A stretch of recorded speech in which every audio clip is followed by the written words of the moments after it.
3명의 아들을 둔 노인이 있었답니다. 이 노인에게는 매우 값지고 아주 그 희귀한 황금종이 있었어요. 그래서 이 황금종을 자기가 정말 착실하고 성실하고 정직한 그 아들에게 주고 싶었어요.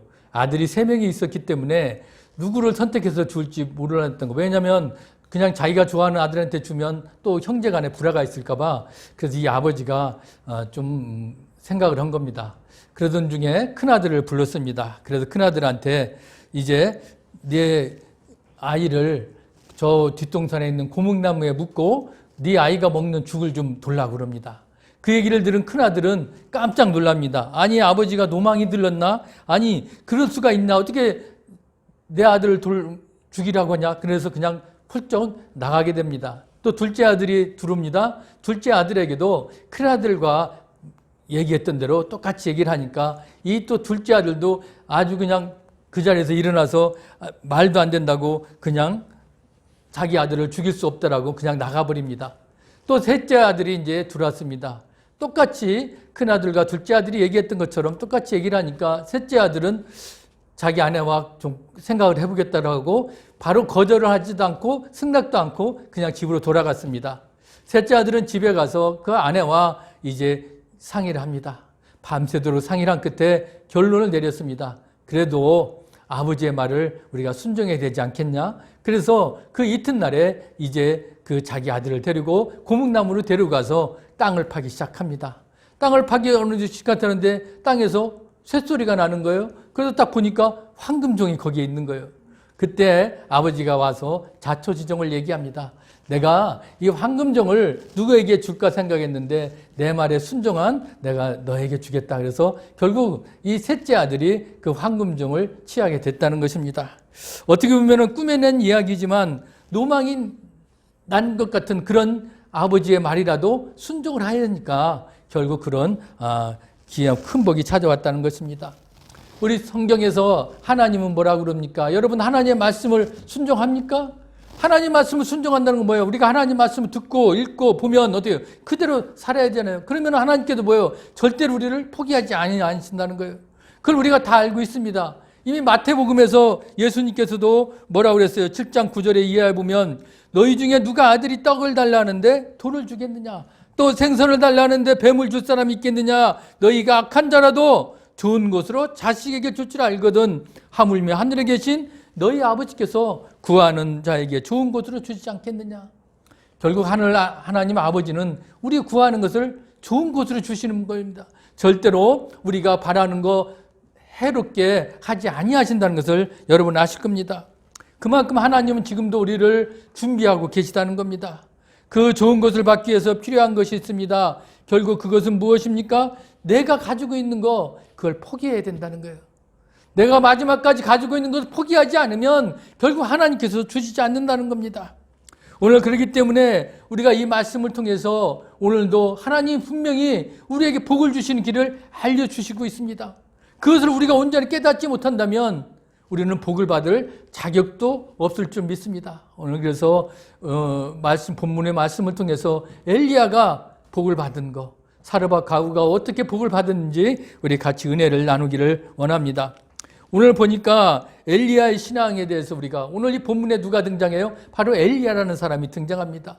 근데 엘리야가 등장할 때 그 시기를 보면 그 당시 그 아합 왕이 이스라엘을 다스리고 있었는데 이 아합 왕이 어떤 왕입니까? 아주 악한 왕이었잖아요. 우상 숭배와 그냥 불신앙 그런 것들을 그냥 갖다가 탁 섬겼어요. 그렇기 때문에 이스라엘 백성들이 어떻게 전부 다 그냥 아주 뭐라고 그럴까 영적으로 퇴락해 있고 그리고 어떻게 그냥 갈 바를 온전히 여기지 못하는 그야말로 우상의 그런 시대, 혼돈이 시대였다는 거죠. 그럴 때 하나님께서는 필요한 선지자를 보냈는데 그게 바로 엘리야라는 선지자입니다. 그러면 엘리야가 어떤 사람인지 우리 한번 신앙을 좀 우리가 배우기를 원합니다. 1절 말씀해 보니까 길르앗에 우거하는 자 중에 디셋 사람 엘리야가 아합에게 말하되 내가 섬기는 이스라엘의 하나님 여호와께서 살아계심을 두고 맹세하노니 내 말이 없으면 수년 동안 비도 이슬도 있지 아니하리라 하시니라. 오늘 자 길르앗에 우거하는 자 누가 이 엘리야라는 사람이 출생지를 오늘 소개하고 있습니다. 그러면서 그가 한 기도 내용이 뭐라고요? 비도 이슬도 내리지 말라고. 그러면 우리가 그냥 이렇게 생각하면 어떻게 선지자라는 사람이 비도 이슬도 내리지 않으면 어떻게 되는 거야? 막막하잖아요. 그런데 이 배경을 우리가 이해를 해야 된다는 거죠. 우리가 보면 야고보서 5장 17절에 이 엘리야의 지금 이때의 기도 내용을 이렇게 소개한 게 있습니다. 여러분도 아실 겁니다. 엘리야는 우리와 성정이 같은 사람이로되 그가 비가 오지 않기를 간절히 기도한즉 3년 6개월 동안 땅에 비가 오지 아니하고, 여기는 그 기간까지 정확히 나와 있어요. 언제라고요? 3년 6개월 동안. 그리고 어떻게 했다고요? 간절히 기도했다는 거예요. 그러니까 이 엘리야라는 사람은 어떤 사람입니까? 기도하는 사람이었다는 거예요. 기도하는 사람이었기 때문에 그가 기도한 내용이 뭐라고요? 어떻게 비도 이슬도 비가 오지 아니하라고 그렇게 기도할 수 있었겠습니까? 그것은 왜 그럴까요? 아까 말씀드렸죠. 그 당시에 이스라엘 백성들이 누구를 섬긴다고요? 우상, 특별히 바알 신을 섬겨요. 그렇기 때문에 그들은 바알 신이 모든 걸 해결해 준다고 믿는 거예요. 그래서 비도 오는 것도 땅에 그냥 모든 그 과실을 먹고 우리가 사는 것은 다 누구의 공로라고? 바알의 공로라는 거예요. 그렇기 때문에 그들은 지금 하나님을 어떻게 해요? 가까이 하겠습니까? 하나님을 이제 멀리 한 거예요. 하나님 필요 없다. 하나님 없어도 우리 살 수 있어. 우리를 주관하시는 분은 누구야? 바알이라는 거예요. 그 우상 숭배 바알을 섬기는. 그러니 하나님께서 가만둘 수가 없겠죠. 그래서 이 엘리야를 선택을 했고, 그리고 엘리야를 통해서 무슨 기도를 해요? 그 땅에 비가 오지 않도록 기도한 겁니다. 어떻게 보면 대단한 기도라고 할 수 있는데, 여러분 비만 오는 게 아니에요. 우리가 비도 이슬도 있지 아니하니라. 물론 이스라엘 여러분 기후 우리가 전번에 성경 공부 처음 할 때 배웠죠. 그 땅은 우기와 건기가 있다고 그랬죠. 그 우기가 올 때는 비가 옵니다. 근데 건기 때는 비가 오지 않아요. 그럼 그 대신 뭐가 있어요? 그 기후상으로 이슬이 있어요. 이슬이 있기 때문에 농작물을 계속 지을 수가 있는 겁니다. 그러니까 우리가 생각하는 이슬하고 이 유대 땅에서 있는 이슬은 차원이 다른 거예요. 그만큼 이 비와 이슬이 필요한 거죠. 그래서 그들은 그렇게 농사를 짓고 살아갈 수 있는 거예요. 그래서 우리가 이른 비와 늦은 비가 온다 그랬죠. 이른 비, 10월 중순부터 비가 와요. 그러면 어떻게 그때 땅이 이제 파종을 하는 겁니다. 곡식을 심는 거예요. 그러고 나서 비가 오지 않습니다. 그러다가 이제 언제 늦은 비 3월 달에 또 와요. 그때는 이제 어떻게 해요? 이제 곡식이 자라가지고 알이 열매를 맺는 그런 시기라는 거예요. 그렇기 때문에 이른 비와 늦은 비가 와서 결국 그들은 곡식을 맺을 수가 있는데, 자, 1년 동안에 이른 비와 늦은 비가 한 번 와요. 근데 지금 보니까 3년 6개월 동안 오지 않았다. 그러면 그 땅은 어떻게 됐을까요? 이미 사막화 된 거예요. 농사를 지을 수 없는 그런 땅으로 변화됐다는 겁니다. 왜 그랬을까요? 오늘 그들은 지금 바알 신을 섬기고 하나님보다는 자신들을 믿는 그런 우상 숭배를 섬기기 때문에 하나님께서는 이 비도 내리는 거, 그리고 이 곡식의 모든 이 만물을 다 창조하신 분이 바로 하나님이라는 것을 그들에게 깨우쳐 주고 싶었던 걸까요? 그래서 오늘 엘리야를 통해서 엘리야가 그런 기도를 하게끔 만든 겁니다. 오늘 엘리야 바로 길리앗에 사는 사람이었는데, 이 길리앗이라는 것은 뭐예요? 증거의 돌무더기라는 그런 뜻입니다. 그렇기 때문에 오늘 그는 어떻게 해요?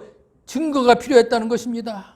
결국 그는 기도하는 사람은 증거를 우리가 나타내야 돼요. 그래서 그가 뭐라고 그럽니까? 엘리야는 어떤 사람? 이스라엘의 하나님 여호와께서, 이 엘리야가 바로 여호와 하나님, 바로 내가 섬기는 이스라엘의 하나님, 그분이라는 것을 오늘 얘기하고 있는 거예요. 결국 하나님은 하나님만을 섬기는 신앙, 그들을 가진 자들에게만 기적을 베푸시는 겁니다. 그래서 이스라엘 하나님은 언약을 주시는 분이고 그는 성실하게 성취하시는 분입니다. 그렇기 때문에 우리는 하나님의 약속을 믿잖아요. 우리가 여러분 기도하는 거 그냥 하는 거예요? 하나님께서 나의 기도를 들어주시겠다는 여러분 그런 약속을 믿고 기도하는 거 아닙니까? 오늘 마찬가지로 엘리야도 그런 사람이었다는 거예요. 그러고 나서 오늘 확실한 건 뭡니까? 오늘 살아계신 하나님을 두고 내가 맹세하나니, 살아계신 하나님. 하나님은 어제도 오늘도 앞으로도 어떻게 해요? 살아계신 분입니다. 죽은 분이 아니라는 겁니다. 그렇기 때문에 지금도 우리 하나님은 어때요? 우리와 함께 할 줄 믿습니다. 아멘. 예, 그렇기 때문에 여러분 우리가 하나님이 오늘도 나의 안에 오늘 우리와 함께 하신다는 그런 믿음을 가지고 우리가 하나님께 기도하고 고백하는 것입니다.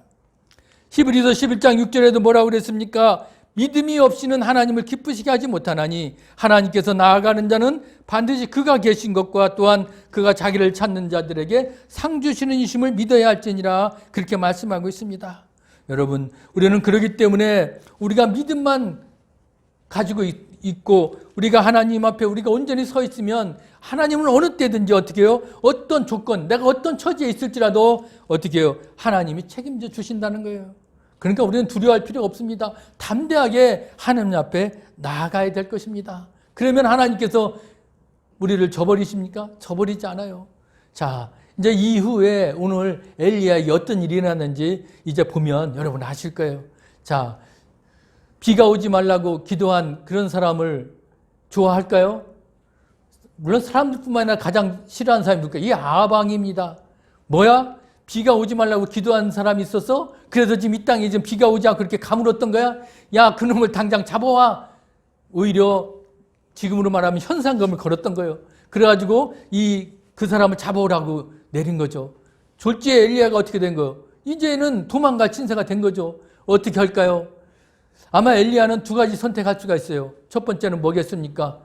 나는 하나님이 나에게 음성을 들려주셨어. 하나님은 나와 함께 하시는 분이야. 저 그렇게 고백하고 있잖아요. 그렇기 때문에 어떻게 할까요? 나 당당히 아하방을 만나가지고 내가 그냥 얘기할 거야. 당신 잘못됐다. 하나님을 믿어야지 네가 무슨 바알을 믿어. 그러니까 하나님이 지금 이렇게 벌을 내리는 거다. 그러니까 하나님께 돌아오라. 그렇게 얘기할 수 있잖아요. 왜? 담대한 믿음을 가진 자 아닙니까? 하나님이 함께 하는데. 그런데 또 한편으로 생각하면 야, 어떡하지? 두려워서 떨어질 수도 있습니다. 그런데 오늘 그에게 뭐라고 그럽니까? 하나님께서 이 엘리야에게 이렇게 얘기합니다. 3절에 보면 너는 여기서 떠나 동쪽으로 가서 요단 땅 앞 그리 시냇가에 숨고라고 했습니다. 그 얘기는 뭡니까? 그리 시냇가에 가서 숨으라는 겁니다. 자, 그렇게 하나님 앞에 담대하게 얘기할 수 있었지만 오늘 하나님은 뭐라고 그럽니까? 숨으라는 겁니다. 잠잠하라는 거예요. 결국 믿음이라는 것은 무엇입니까? 결국 만용을 부리는 게 아니라는 겁니다. 그냥 우리는 하나님이 말씀한 대로 어떻게 순종해야 될 것입니다. 오늘 엘리야는 내가 가지고 있는 믿음으로 만용을 부리는 것이 아니라 어떻게 해요? 하나님 말씀에 순종한 겁니다. 우리가 마태복음 10장 23절에도 예수님께서도 그냥 담대하게 너희들 가서 복음을 전하라 그러지 않았거든요. 복음을 전하다 보면 어떻게 해요? 어려운 일이 당할 수 있잖아요. 앞이 딱 막힐 때도 있습니다. 그랬을 때 뭐라고 그랬습니까? 이 동네에서 너희를 박해하거든 저 동네로 피하라. 예수님도 지혜롭게 그냥 억지로 그냥 박해를 받으면서까지도 하지 말고 그럴 때는 어떻게 해요? 안 될 때는 피하는 것도 하나의 지혜라는 것을 우리는 이미 알았습니다. 오늘 마찬가지로 오늘 하나님은 이 엘리야에게 뭐라고 그래요? 오늘 너 말도 안 되는 일에 목숨 걸지 말고 어떻게 해요? 그냥 숨어 있어. 잠잠히 있어. 그러면서 하나님은 오늘 그 엘리야에게 뭐라고 오늘 또 말씀하고 있습니까? 4절에 보니까 그 시냇물을 마시라. 내가 까마귀들에게 명령하여 거기서 너를 먹이게 하리라. 하나님께서 굶겨 죽이신다는 게 아니라 너는 거기만 있으면 어떻게 해요? 네가 먹고 마시고 결국 해주신다고 오늘 말씀하고 있는 겁니다. 하나님은 하나님의 사람에게 이렇게 약속을 지켜주시는 겁니다. 하나님이 책임져 주신다는 거죠. 하나님의 말씀에 순종하는 자에게 절대로 하나님은 저버리지 않는다는 거예요. 자, 그래서 어떻게 응답했습니까? 우리 계속해서 5절, 6절에 보면 알 수가 있죠. 자, 여호와의 말씀, 하나님의 말씀에 순종해서 아마 그리 시냇가에서 가만히 있었을 거예요. 그러니까 뭐 어떻게 해요? 까마귀들이 그야말로 아침에도 떡과 고기를, 또 아침뿐만 아니죠. 저녁에도 떡과 고기를 가져와서 어떻게 해요? 이 엘리야에게 준 거예요. 그리고 엘리야는 그거 먹고 그리고 마시고 어떻게 해요? 결국 하나님은 피할 길을 피하라고 했지만 그 엘리야에 다 먹고 마시는 거 결국은 다 책임져 주었다는 것을 알 수가 있습니다. 이것이야말로 하나님의 말씀에 순종하는 자에게 주어지는 축복이라는 것입니다. 오늘 여러분 엘리야의 하나님은 오늘 우리의 하나님입니다. 그렇기 때문에 오늘도 나의 하나님 그분이라면 오늘도 나를 지켜주시고 책임져 주실 거야. 여러분 그런 믿음을 가지시기를 주의 이름으로 부탁합니다.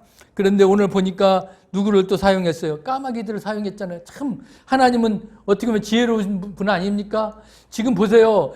지금 온 나라에 지금 누구를 잡으라고? 이 엘리야를 잡으라고 지금 사람들이 아마 현상금 걸었으니까 아마 사람들은 엘리야만 잡고 신고하면 돈을 받는데 가만히 있었겠습니까? 그런데 이 그리 시냇가에 숨은 엘리야, 만약에 그때 누구 사람을 시켜서 나 먹을 것 좀 갖다 줘. 그랬으면 그 사람이 아무리 몰래 왔다 갔다 한데도 들키지 않았겠습니까? 그럼 벌써 엘리야가 발각이 돼서 잡혔을 거예요. 그런데 까마귀들을 동원한 거예요. 이 까마귀는 보면 레위기 11장에도 까마귀는 되게 부정한 새입니다. 그렇기 때문에 하나님은 왜 까마귀를 사용했겠습니까? 하나님은 그렇다는 거예요. 우리가 생각하지 못하는 그 반대로 일을 하시는 분 아닙니까? 우리가 잘 아는 모세도 보세요. 모세도 버려졌지만 누가 그 자신의 적 아닙니까? 애굽에 더군다나 그 바로의 공주 딸이 모세를 키울 줄 누가 생각했겠습니까? 그렇게 하시는 거예요. 하나님은 그만큼 우리가 생각하지 못했던 것을 사용해서 우리를 살려주시는 것이죠. 오늘 까마귀, 아마 그런 부정한 새가 그리 시냇가에 왔다 갔다 한다고 누가 그거를 저기에 누가 있을까? 누가 생각했겠습니까? 아무도 생각을 안 했던 거예요. 그렇기 때문에 하나님은 의심받지 않을 그런 사람들이 부정하다고 생각하는 까마귀까지도 동원해서 결국 엘리야를 살리셨다는 것입니다.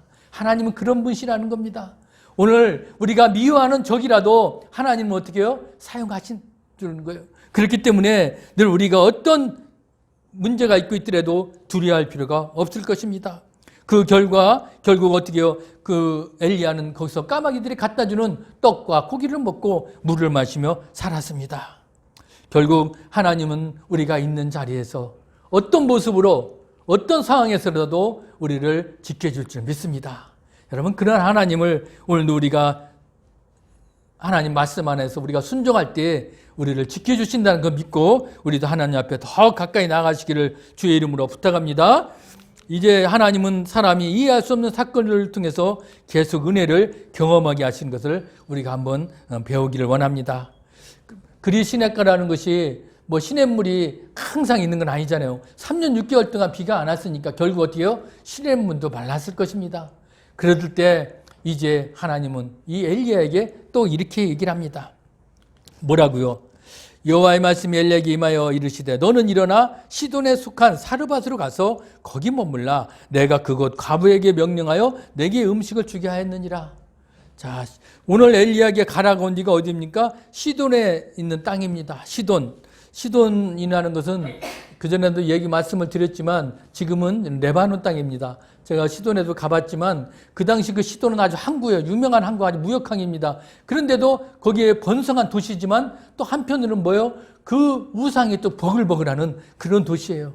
그런 땅이거든요. 그렇기 때문에 그 바알의 아주 그 우상 본거지가 또 이 시돈에도 있는 겁니다. 그런데 왜 그 땅을 가라고 그럴까? 아마 이 엘리야에게는 나를 왜 그 땅에 보낼까? 아마 좀 섭섭했을 거예요. 이왕이면 좀 다른 곳으로 가서 좋았는데 그 우상이 우글거리는 그 땅으로 지금 가라는 것입니다. 그리고 나서 또 누구예요? 과부를 만나라고 그런 거예요. 아니, 하나님, 지금 가서 만날 사람이 좀 돈도 있고 좀 부자를 만나게 하든지, 좀 뭐가 좀 명예도 있는 좀 그런 사람을 만나서 나를 좀 지켜줬으면 좋겠는데, 우리가 그래도 과부하면 어떤 생각이 듭니까? 아이고, 힘들다는 생각 들잖아요. 그 당시 과부와 어린아이들은 연약자였고, 그런 걸 우리가 알 수가 있잖아요. 그러니까, 아니, 왜 나를 더 어려운 사람에게 나를 보낼까? 아마 그런 생각을 가졌을 것입니다. 그런데도 어때요? 이 엘리야는 하나님 말씀에 순종하는 사람입니다. 그렇기 때문에 이제 그쪽으로 달려나간 겁니다. 그럴 때 여러분, 우리가 늘 그런 생각을 해야 돼요. 내 생각과 하나님 생각은 다를 수가 있어. 그럴 때 하나님의 그 깊고 긴 뜻을 내가 어떻게 헤아릴 수 있을까? 여러분, 그런 생각을 좀 우리가 가져야 돼요. 오늘 엘리야는 부정하지 않았습니다. 하나님이 뭔가 있을까? 그런 섭리가 있다는 생각을 가지고 순종했다는 거예요. 우리가 이 말씀은 이사야에서 55장 8절 9절에 분명히 나타나 있죠. 네 생각과 내 생각이 다르다고 그래도 어떻게 해요? 여호와의 말씀은 하늘이 땅보다 높음 같이 내 길은 너희의 길보다 높고 내 생각은 너희 생각보다 높다는 거예요. 네가 생각하지 못하는 것을 어떻게 해요? 하나님은 더 이상으로 하고 있다는 겁니다. 그러니까 우리가 아무리 내 생각이 이게 옳다 생각해도 하나님은 어떻게 해요? 하나님 기쁜 뜻은 더 있기 때문에 내가 생각하지 못했던 것을 말씀하더라도 어떻게 해요? 순종하라는 거예요. 하나님 그게 아닌 것 같은데요. 그냥 우리가 볼 때는 이게 맞는 것 같아요. 그런데 왜 하나님은 이걸 하라고 그러십니까? 그래도 하나님의 뜻은 어떻게 해요? 더 깊고 높기 때문에 우리가 하나님 길을 순종하자는 겁니다. 그것이 오늘 엘리야에게 우리가 생각으로 보서도 엘리야가 인간적으로 봤을 때는 한이도 돈 없는 과부 더군다나 그 우상이 숭배한 시돈 땅 왜 가게 합니까? 그럴 수 있지만 하나님은 엘리야를 그곳에 보내서 더 깊은 뜻이 있었기 때문에 엘리야를 보낸 것입니다. 그러면 우리가 하나님의 그런 섭리와 그런 계획을 알고 복을 받기 위해서는 어떻게 될까? 오늘 엘리야가 우리에게 보여주고 있습니다. 자, 그런 절망적인 상황에 있을지라도 하나님의 말씀을 분명히 전할 수 있어야 된다는 것을 우리가 다시 한번 볼 수 있는데요. 10절, 11절에 보면 이제 그가 사르밧 과부한테 갑니다. 그런데 그 과부가 거기서 나뭇가지를 줍고 있었어요. 그때 이제 과부를 부른 거죠. 그러면서 뭐라고 그럽니까? 자, 그릇에 물을 조금 가져다가 내게 마시게 하라. 그리고 가지러 갈 때 엘리야가 그를 불러 이르되 청하건대 내 손에 떡 한 조각을 내게로 가져오라 라고 오늘 말하고 있습니다. 자, 오늘 엘리야가 가서 그대로 하나님 말씀대로 과부를 만나서 얘기를 합니다. 그런데 지금 과부의 형편이 어떤지 우리가 한번 12절에 보면 알 수가 있어요. 과부가 거기를 보고 뭐라고 해요? 나는 지금 떡이 없고 다만 통에 가루 한 움큼과 병에 기름 조금뿐이다. 내가 나뭇가지들을 주워다가 나와 내 아들을 위하여 음식을 만들어 먹고 그 후에는 죽으리라. 참 얼마나 기가 막힌 노릇입니까? 지금 나 가지고 있는 거 뭐 있다고요? 지금 통에 가루 하나, 아마 그걸로 이제 떡을 만들어야 되겠죠. 그리고 기름 하나, 한 방울. 근데 그거밖에 없고 그나마도 내가 우리 자식이 아들 하나 있는데 내가 그걸 먹고 어떻게 해요? 나 이제 죽어버리겠다는 거예요. 나 더 이상 이제는 먹을 것도 힘들고 구하기도 힘들어서 그냥 내가 있는 거 그거 한 움큼 먹고 나 그냥 죽어버리겠다. 어떻게 보면은 참 이제 마지막 자신의 그 하소연을 한 겁니다. 여러분 이런 상황이라면 여러분 어떻게 하시겠습니까? 아이고 안 됐네요. 그냥 내가 그걸 돌라고 뺏기가 좀 마음이 아프네요. 알았습니다. 그냥 가시겠습니까? 아니면 그래도 내가 먹어야 되겠으니까 나한테 가주시오. 그렇게 하시겠습니까? 여기서 인간적인 고민이 솔직히 나지 않습니까? 그런데 엘리야가 뭐라고 얘기합니까? 13절에 보면 엘리야가 그 과부에게 이렇게 얘기합니다. 두려워하지 말고 가서 내 말대로 하려니와 먼저 그것으로 나를 위하여 작은 떡 한 개를 만들어 내게로 가져오고 그 후에 너와 내 아들을 위하여 만들라. 엘리야는 어떻게 해요? 하나님 말씀대로 담대하게 전한 겁니다. 아이고 네 형편이 안 됐구나. 그래 그러면은 그냥 네 아들하고 집에 가서 그냥 먹어라. 그것이 아니라 뭐라고요? 당당하게 두려워하지 말고 내 말대로 해. 그걸 만들어서 어떻게 내게 가져오라. 그러면 어떻게 해요? 그 후에 네가 또 만들 것을 만들어라. 그의 배경은 뭡니까? 오늘 엘리야는 하나님이 어쨌든 그 이후의 일은 하나님이 책임져 주신다는 계획을 알았기 때문에 하나님의 말씀대로 순종을 한 겁니다. 그렇게 되니까 결국 어떻게 보면 다른 사람이 볼 때는 어떻게 저런 사람이 있어? 저 과부 지금 그거 자기들 먹을 거밖에 없는 그걸 가지고 어떻게 자기가 먹겠다고 해오라 그래? 그렇게 생각할 수 있습니다. 그러나 그런 문제가 있더라도 엘리야는 당당하게 선포한 겁니다. 저는 이 결정을 한 엘리야를 보면서 결국 우리 목회자들에게도 그런 고민과 결정이 있을 수 있다는 겁니다. 그 집 형편이 어렵고 힘드는데 그래도 하나님께서 주신 것이 있더라면 11조를 해야 돼. 그리고 네가 주일날 장사하고 사업을 해야 먹고 산다고 그러지만 그래도 주일 성수는 생명같이 지켜야 돼. 그렇게 담대하게 말할 수 있는 목회자가 필요하다는 거죠. 오늘 그 얘기를 오늘 엘리야가 그렇게 그 과부의 사정이 형편이 힘들고 어려운 가운데서도 담대하게 선포한 것을 보면 결국 여러분 우리들에게도 그런 인간적인 것을 떠나서 하나님의 말씀을 당당하게 전하는 자가 그것이 바로 하나님의 복을 받는 비결이라는 것을 알려주어야 된다는 겁니다. 그렇기 때문에 오늘 우리가 한번 주님의 말씀 가운데 우리가 나아가는 자라면 결국 하나님의 말씀이라고 믿고 순종하는 순간 하나님께서 책임져 주신다는 거, 하나님께서 그 길을 열어주신다는 것을 여러분 잊지 마시길 바랍니다. 오늘 그렇기 때문에 우리는 말씀을 듣는 것으로 그치지 않고 절대로 순종할 때 상상 이상의 복을 주시는 거예요. 오늘 그 일이 일어나지 않았습니까? 오늘 마지막 구절 15절 16절에 보면 보세요. 우리에게 나타나 있잖아요.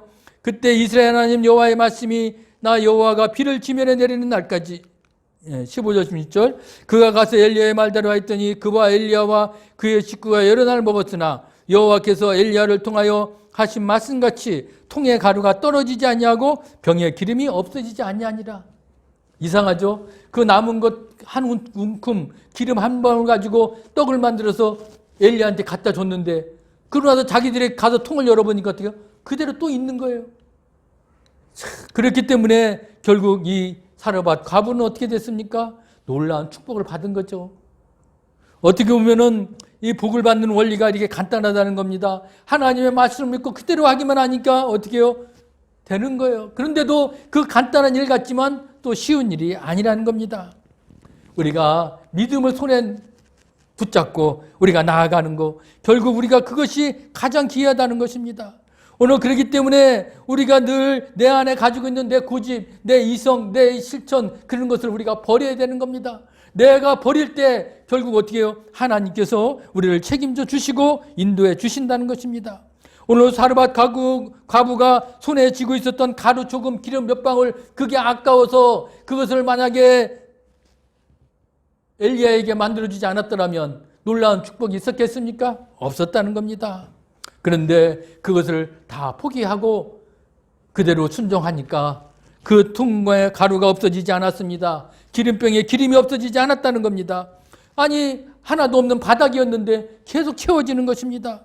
하나님은 바로 우리들에게 그렇게 축복해 주신다는 겁니다. 그렇기 때문에 우리가 하나님의 말씀을 그대로 전하기만 하고 하나님의 말씀을 순종하기만 하면 그만큼 우리에게 내리는 복은 상상 이상이라는 겁니다. 우리가 생각하지 못하는 것을 하나님은 부어주시는 겁니다. 그렇기 때문에 내 이성과 이해로 여러분 판단하지 마십시오. 아 이건 아닌데 이렇게 하면 안 되는데 야 내 생각한 대로 하면 될 것 같아. 그렇게 판단하지 마시고 우리가 먼저 하나님의 말씀에 따라서 하나님 말씀이 어떻게 하라고 했는지 그대로 우리가 따라가고 우리가 순종한다면 하나님께서 책임져 주시는 거예요. 하나님께서 우리 미래를 책임져 주시고 하나님의 그 계획 안에 우리를 붙잡아 주신다는 겁니다. 그렇기 때문에 여러분 우리가 늘 내 욕심, 내 육의 사람이 아니라 우리는 영의 사람이라는 것을 잊지 마시길 바랍니다. 그래서 하나님께서 내가 생각하지 못했던 것을 말씀하시면 어떻게 해요? 순종하라는 것입니다.